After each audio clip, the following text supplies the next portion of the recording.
28 अप्रैल 1988 को Aloha airlines की flight number 243 ने होनोलुलु के लिए हवाई इंटरनेशनल एयरपोर्ट से टेक ऑफ किया। ये सफर लगभग 1 घंटे से भी कम वक्त में मुकम्मल होना था। उस दिन मौसम बिल्कुल साफ था और प्लेन ने बगैर किसी मुश्किल के एयरपोर्ट से टेक ऑफ किया। सब कुछ ठीक था, लेकिन अब जो इस फ्लाइट के साथ होने जाने वाला था वो एविएशन इंडस्ट्री में कभी न होने वाला वाकया बन गया। इस फ्लाइट के उड़ान बनने के चंद लम्हों बाद ही एक जोरदार धमाके से पूरा प्लेन हिल गया। इससे पहले कोई समझ पाता, एक जोर का झटका लगा और फर्स्ट क्लास केबिन की छत उड़कर प्लेन से अलग हो गई। इतने सर के ऊपर खुला आसमान देखकर पैसेंजर और केबिन क्रू की जान हलक में आ गई। क्या ये प्लेन इमरजेंसी लैंडिंग कर पाएगा? क्या ये पैसेंजर फिर घर लौट पाएंगे? आइए जानते हैं इस वीडियो में। बोइंग 737-200 सीरीज का ये हवाई जहाज 1979 में अलोहा एयरलाइंस को दिया गया था। अब तक इस जहाज ने कुल मिलाकर 35,000 घंटे हवा में गुजारे थे, लेकिन अपनी सर्विस के दौरान ये प्लेन ज्यादातर छोटे सफर के लिए इस्तेमाल किया गया था। इसलिए इस प्लेन ने तकरीबन 19,000 से ज्यादा मरतबा टेक ऑफ और लैंडिंग की थी, जो कि इस प्लेन की लिमिट से 3 गुना ज्यादा था।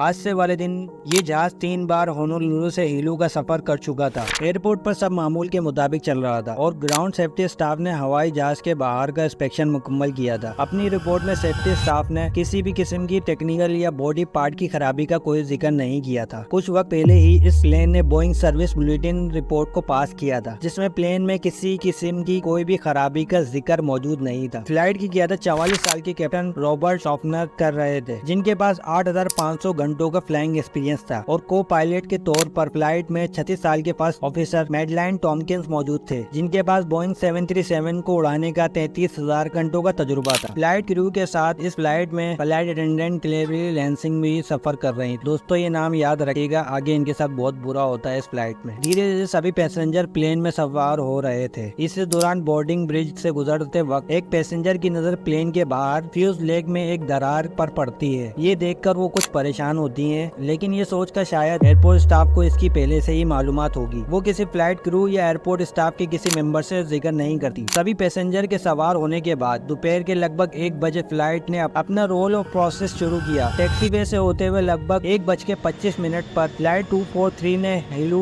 इंटरनेशनल एयरपोर्ट से टेक ऑफ किया। फ्लाइट रूट को फॉलो करते हुए पायलट प्लेन को कोर्स लिमिट की हाइट पर ले जाने के लिए क्लेम करना शुरू करते हैं। मामूल के मुताबिक जैसे ही हर फ्लाइट में होता है, टेक ऑफ के बाद जब प्लेन अपनी लिमिट हाइट तक नहीं पहुंचता, पैसेंजर्स के लिए सीट बेल्ट पहनना जरूरी होता है। फ्लाइट 243 के सभी पैसेंजर्स ने भी अपनी सीट बेल्ट पहनी हुई थी। जब प्लेन 24,000 फीट की ऊंचाई पर पहुंचा तो अचानक एक तेज धमाका हुआ और एक झटके के साथ फर्स्ट क्लास केबिन की छत उड़ गई। अचानक हुए इस धमाके के बाद पायलट ने जब पीछे देखा तो उनके होश उड़ गए। कॉकपिट का दरवाजा और फर्स्ट क्लास केबिन की छत उड़ चुकी थी। वो पायलट को अपने पीछे खुला आसमान नजर आ रहा था। हवा के साथ पूरे कॉकपिट में प्लेन के टुकड़े इधर उधर उड़ रहे थे। फर्स्ट क्लास पैसेंजर्स ने अपनी सीट बेल्ट के सहारे अपनी सीट को मजबूती से पकड़ रखा था। 300 माइल्स पर आवर की स्पीड से हवा सब कुछ प्लेन के बाहर खींच रही। डिकम्प्रेशन के बाद प्लेन के लेफ्ट साइड का एक बड़ा हिस्सा भी टूटकर प्लेन से अलग हो चुका था। खुशकिस्मती से सीट बेल्ट साइन ऑन होने की वजह से सभी पैसेंजर्स ने सीट बेल्ट पहनी हुई थी, जिस वजह से सभी पैसेंजर्स अपनी सीट से चिपके रहे। लेकिन केबिन क्रू इतनी खुशनसीब नहीं थी। क्लेवरी लैंसिंग को हवा के प्रेशर ने प्लेन के बाहर खींच लिया। दूसरी फ्लाइट अटेंडेंट मैकली होंडा भी हवा के प्रेशर से केबिन फ्लोर पर गिर गयी, लेकिन खुशकिस्मती से अपनी पैसेंजर सीट्स को मजबूती से पकड़कर अपने आप को प्लेन के बाहर खींचने से बचा लिया। कॉकपिट पे अपने होश संभालते हुए पायलट ने अपने ऑक्सीजन मास्क लगाया और फिर से प्लेन को कंट्रोल करने की कोशिश की, लेकिन जल्दी उन्हें एहसास हो गया कि प्लेन के काफी कंट्रोल्स फेल हो चुके हैं। प्लेन धीरे धीरे उनके काबू से बाहर होता जा रहा था। हवा के थप्पड़ों के दरमियान 24,000 फीट की ऊंचाई पर प्लेन अपनी लोकेशन से हटने लगा। इसी ऊंचाई पर केबिन डिप्रेशराइजेशन और प्लेन की तेजी की वजह से पैसेंजर्स के लिए सांस लेना मुश्किल हो चुका था। फर्स्ट ऑफिसर ने फौरन रेडियो को इमरजेंसी फ्रीक्वेंसी पर सेट कर होनोलुलु एयरपोर्ट को मेडे की कॉल की और पास मोए एयरपोर्ट पर इमरजेंसी लैंडिंग की मालूमात दी। लेकिन कॉकपिट में हवा का शोर इतना ज्यादा था कि होनोलुलु एटीसी कंट्रोलर कुछ भी समझ नहीं पाए। शोर इतना ज्यादा था कि पायलट भी एक दूसरे की आवाज सुन नहीं पा रहे थे और हाथ के इशारों से बात कर रहे थे। पायलट ने तेजी से प्लेन को नीचे लाने का फैसला किया। बिना वक्त गवाए प्लेन की नोज को डाउन करके पायलट ने तेजी से प्लेन को नीचे लाना शुरू कर दिया। पायलट इतनी तेजी से प्लेन को नीचे लाए कि एक वक्त पर प्लेन 4100 फीट पर मिनट की स्पीड से नीचे आने लगा। आमतौर पर पैसेंजर प्लेन्स को 3000 फीट पर मिनट की स्पीड से नीचे लाया जाता है ताकि पायलट प्लेन को कंट्रोल कर सके और प्लेन क्रैश ना हो। लेकिन अपने साथ सभी पैसेंजर्स को मौत के मुंह में जाने से बचाने के लिए पायलट के पास प्लेन को तेजी से नीचे लाने के अलावा और कोई रास्ता नहीं था। तेजी से नीचे आते हुए प्लेन जब 14000 फीट की ऊंचाई पर पहुंचा तो खुशकिस्मती से पायलट मोए एयरपोर्ट के इमरजेंसी सर्विस से कांटेक्ट करने में कामयाब हो गए। अपनी इमरजेंसी लैंडिंग की मालूमात देते हुए पायलट ने एयरपोर्ट पर एम्बुलेंस और फायर ब्रिगेड को तैयार रखने के लिए कहा। जब प्लेन ने लैंड किया फौरन इमरजेंसी एविकेशन स्लाइड्स डिप्लॉय की गयी और तमाम पैसेंजर्स को जल्दी से निकाला गया। 65 लोगों को चोटें आई, जिनमें से 8 लोगों को सीरियस इंजरीज हुई। मो आइलैंड पर उस वक्त किसी ऐसी इमरजेंसी के लिए कोई प्रॉपर प्लान नहीं था। ये बोइंग 737 19 साल पुराना था। ये प्लेन रिपेयर नहीं हो सकता था और साइट पर ही इसे डिसमेंटल कर दिया गया। इन्वेस्टिगेशन में ये पता चला कि इंसिडेंट का सबब मेटल फटीग ऑक्लूजन था। NTSB इन्वेस्टिगेशन ने ये कंक्लूड किया कि अलोहा एयरलाइंस के मेंटेनेंस प्रोग्राम में फॉल्ट थे, जो कि फ्यूज लेग के फटीग डैमेज के वक्त डिटेक्ट नहीं कर सके। ये फटीग क्रैक्स प्लेन के लैप जॉइंट्स में पैदा हुए थे। इस वाक़े ने एविएशन सेफ्टी स्टैंडर्ड्स में बड़ा फर्क डाला। ये हमेशा याद रखा जाएगा कि